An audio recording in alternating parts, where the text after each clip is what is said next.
Okay, next one, I power 18 minus 3 I power 7 plus I square into 1 plus I power 4 into I power 22. ఈ మొత్తాన్ని simplify చేస్తే వచ్చే answer ఎంత అది వాడు అడుగుతున్నటువంటిది.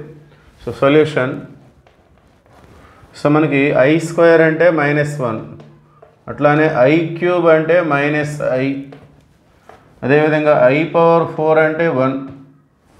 సో I పవర్ అనేది 4 కంటే ఎక్కువ ఉన్నప్పుడు 4తో క్యాన్సిల్ చేసుకుంటే ఎంతైతే రిమైనింగ్ ఉంటుందో దాన్ని మనం పవర్గా తీసుకోవచ్చు. సో ఇది I పవర్ 18, సో ఇది 4 కంటే ఎక్కువ ఉంది కాబట్టి 4 టేబుల్లో క్యాన్సిల్ చేసుకుందాం. 4 4 = 16 అంటే I పవర్ 4 మల్టిపుల్ ఉంటే దాని వాల్యూ పవర్ ఎంత ఉన్నా అది 1. I పవర్ అనేది 4 మల్టిపుల్ అయితే అంతవరకు అది 1 అయిపోతుంది.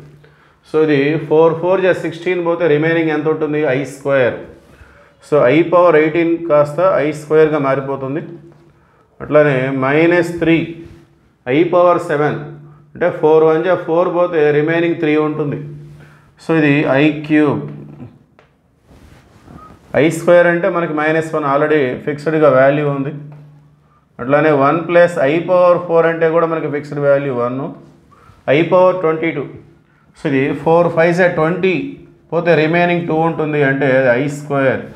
ఓకే, సో ఇప్పుడు మనం తెలిసిన వాల్యూస్ అన్నీ సబ్స్టిట్యూట్ చేసుకుందాం. I స్క్వేర్ అంటే -1, -3 ఇంటూ I క్యూబ్ అంటే -I, minus into minus plus 3I. So I square అంటే మళ్ళీ -1, -1 ఇంటూ -1 ప్లస్ 1, 1 ఇంటూ 2 అంటే 2.